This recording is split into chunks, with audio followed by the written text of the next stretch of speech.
back to Serenity with Lana. I am Lana. Welcome to my always disgusting room. We're working still on the other one. It's been like 3 years now. Anyway, I've decided to just show up in whatever way that I can, and if that means having makeup on, if that means doing a video in my messy bedroom with the bed unmade, then that's how I'm going to show up, or I'm going to try at least. It's not easy. So that's the intro to this video. Please be respectful while giving your truth in your comments if that's what you feel like you're going to do. And also with an end stage prognosis. So let's get into it. It's not going to be a very happy jump around, reach for the stars, over the rainbow. I remember the exact moment that I was disappearing from the world around me. It, when the doctor said progressive, or when they said incurable. It was when I couldn't even cry. I couldn't get the tears out.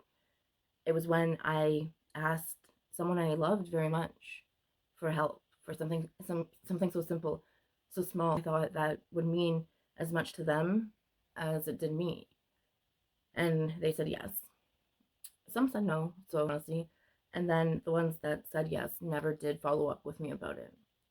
At first, they made excuses for these people because that's what I did my entire life. That's what I did in my friendships. That's what I thought to be.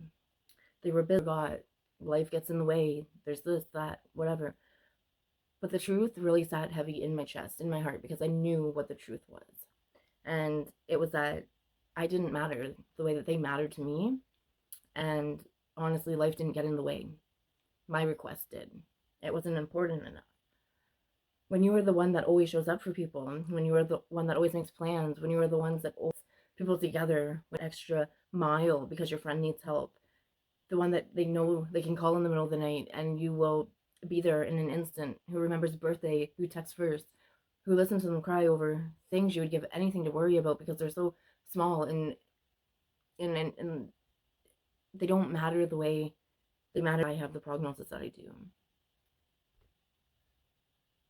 I You assume, maybe naively, that when the time comes, they will be there for you too. That they will be the one to pick up the phone, that they will be the one to make that 2 hour trek to come get you. Um, when you say I am drowning,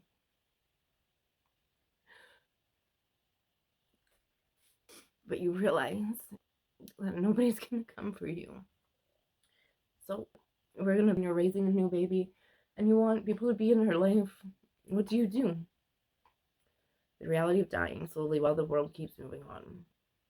I'm sorry, I shouldn't be crying about this. It was 2023. To I'm at an age where my friends and I was learning to navigate a world that wasn't built for me. Accommodation at work, even in my private life with my family, talking about why I needed something and story this is happening. And yes, we can make that slight accommodation.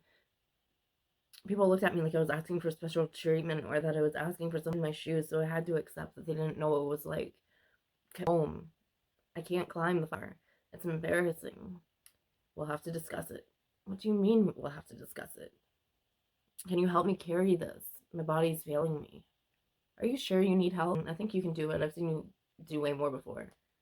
The skepticism, the judgment, the quiet resentment, the assumptions, the people that would fucking tell me about herbs and how strong I am and how this won't take me down, and all of it.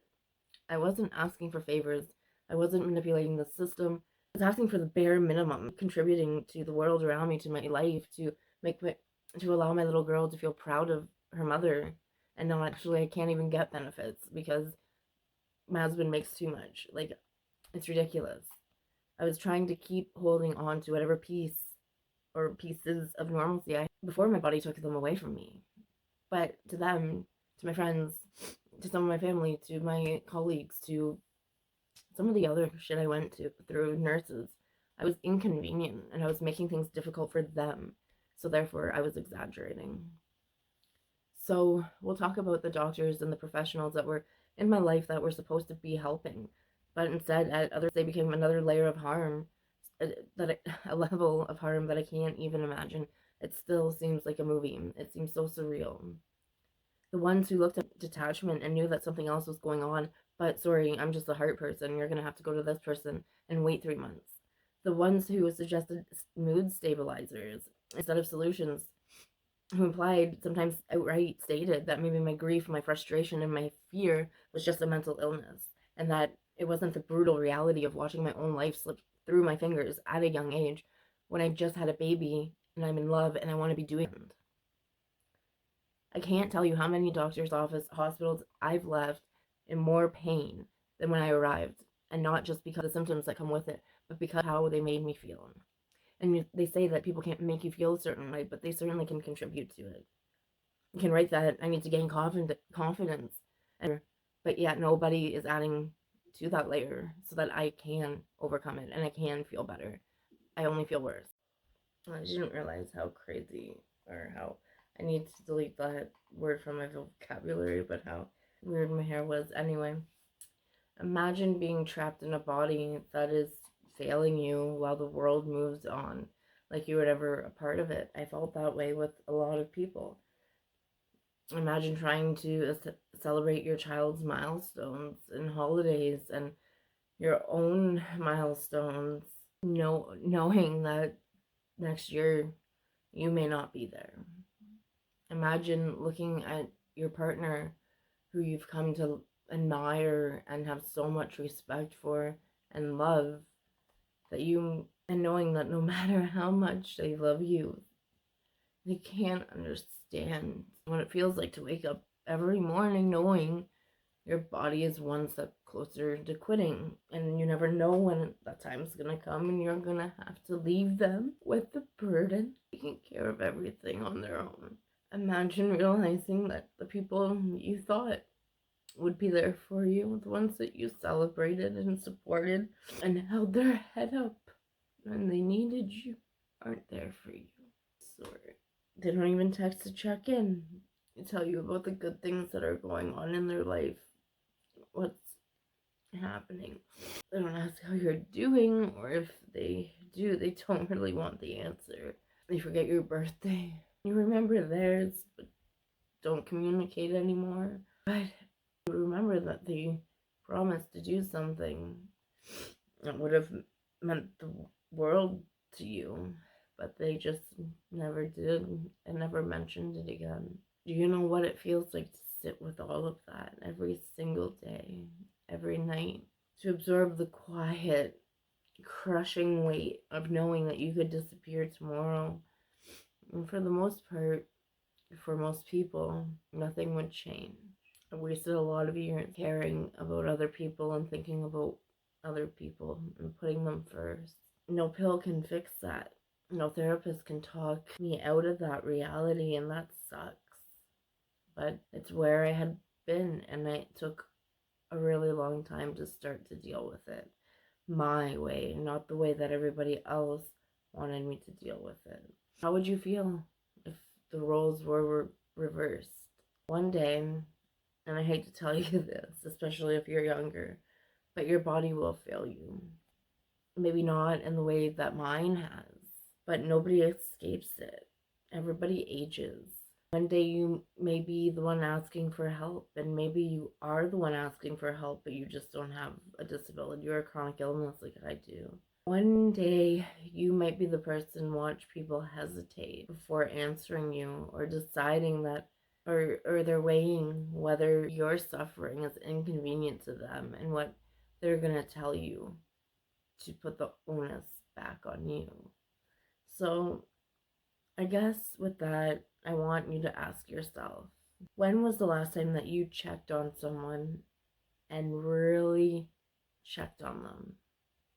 Made sure they were good, and if they weren't, you went to bat for them. When was the last time? Have you ever dismissed somebody's pain because it made you feel uncomfortable? You didn't want to talk about it. You didn't believe that somebody could be in that kind of pain. Do you only show up for people when it's easy or when it benefits you? Be honest with yourself.